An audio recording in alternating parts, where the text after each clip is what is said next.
এক শৰণ ভাগৱতী সমাজৰ মেলেং পালনাম থানত শ্ৰী শ্ৰী মাধৱদেৱৰ তিৰুভাৱ তিথি পালন।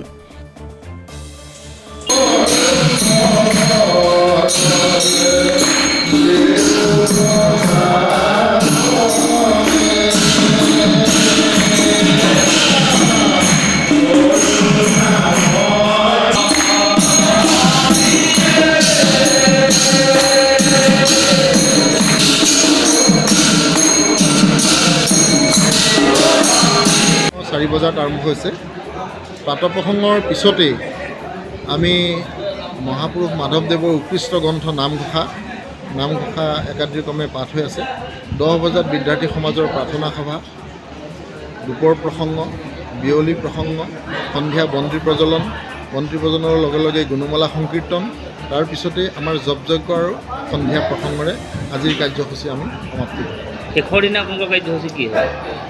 আহিন মাহৰ 1 তাৰিখে আমি আচলতে ভাদ মাহৰ সামৰণি অনুষ্ঠান পাতোঁ। পালনাম শ্ৰেষ্ঠ, আমাৰ পালনাম প্ৰাধান্য দিয়া সমাজ যিহেতু মহাপুৰুষৰ পালনামষাৰকে আমি শিৰত লৈ আছোঁ, গতিকে নাম সামৰণিত সমুদায় মাহৰ অপৰাধ ভঞ্জনৰ অৰ্থে এষাৰ মহাপুৰুষীয়া পালনাম আমি কীৰ্তন কৰি সামৰণি অনুষ্ঠান পাতিম বুলি ভাবিছোঁ।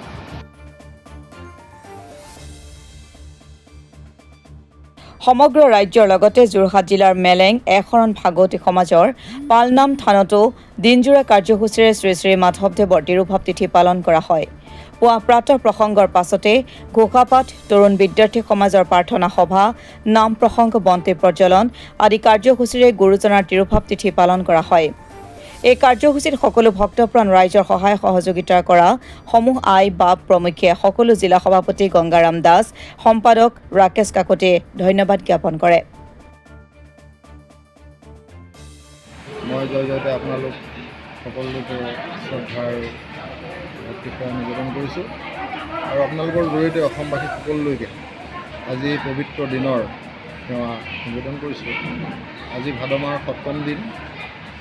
আমাৰ আজি মহাপুৰুষ শ্ৰী শ্ৰী মাধৱদেৱৰ তিৰুভাৱ তিথি উপলক্ষ কৰি এখন ভাগৱতী সমাজৰ যোৰহাট জিলাৰ এই পালনামখনত আমি পুৱা 4 বজাৰ পৰাই প্ৰাতঃপ্ৰসংগ, তাৰপিছতে ক্ৰমাগতভাৱে নামঘোষা পাঠ, তাৰপিছত দুপৰ প্ৰসংগ, বিদ্যাৰ্থী সমাজৰ প্ৰাৰ্থনা সভা, তাৰপিছতে আছে বিয়লি প্ৰসংগ। বিয়লি প্ৰসংগৰ পিছত আমি এটা সন্ধিয়া বন্তি প্ৰজ্বলনৰ কাৰ্যসূচী ৰাখিছোঁ। বন্তি প্ৰজ্বলনৰ লগে লগেই গুণমালা কীৰ্তন হয়। আমাৰ ভাগৱতী সমাজৰ গুণমালা সংকীৰ্তন হয়। গুণমালাৰ পিছতে দাতাসকলৰ যোগেদি সন্ধ্যা প্ৰসংগ আৰু আমাৰ জপযজ্ঞ বুলি এটা কাৰ্যসূচী থাকে, প্ৰসংগৰ লগতে জড়িত থাকে, জপ হ'ব। গতিকে পুৱা 4 বজাৰ পৰা ৰাতি 9 বজালৈকে ক্ৰমাগতভাৱে এই দিনটো আমি আজি পবিত্ৰ দিনটো ৰাইজে ভক্তিভাৱেৰে পালন কৰিবলৈ আমি আজি লৈছোঁ। ইয়াৰ জৰিয়তে মহাপুৰুষৰ যি পৰমাৰ্থ জ্ঞান অসমবাসী সকলোলৈকে আপোনালোকৰ যোগেদি মই বাৰ্তা প্ৰেৰণ কৰিব বিচাৰোঁ যে মহাপুৰুষ মাধৱদেৱ বৰুৱাই যি বিচাৰিছিলে, শংকৰদেৱক গুৰু হিচাপে মানি নামকে শ্ৰেষ্ঠ কৰি যি ধৰ্ম প্ৰচাৰ কৰি গৈছে, এই নাম ধৰ্মকে সৰ্বশ্ৰেষ্ঠ ধৰ্ম বুলি সকলো অসমবাসীয়ে গুৰু দুজনাক শ্ৰদ্ধা কৰিলে সকলোৰে কাৰণে মংগল হ'ব বুলি আমি কামনা কৰোঁ। এই পালনাম থানত আপোনালোকৰ মহাপালনাম থানতেই আপোনালোকৰ ভকত বৈষ্ণৱসকলে সদায় নাম কীৰ্তন কৰে, এই সম্পৰ্কত আপুনি কি ক'ব? হয়, পুৱা 4 বজাৰ পৰা সদায় জাগৰণ আমি প্ৰতিদিনে 4 প্ৰসংগ ৰক্ষা কৰি আহিছোঁ।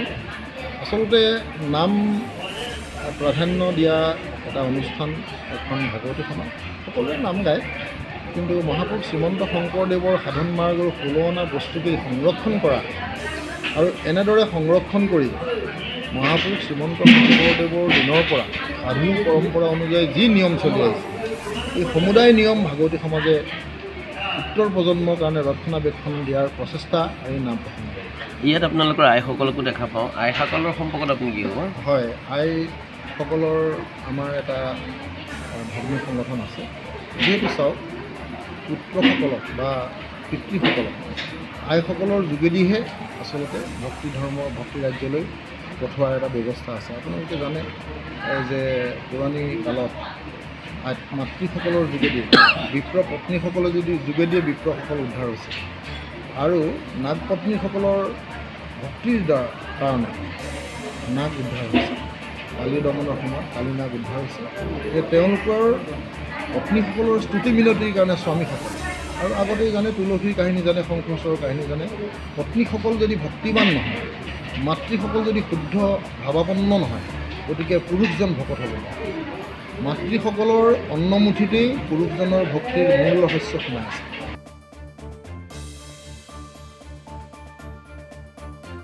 টিয়কৰ পৰা বিৰাজ বৰা ৰিপৰ্ট, অসম টুডে।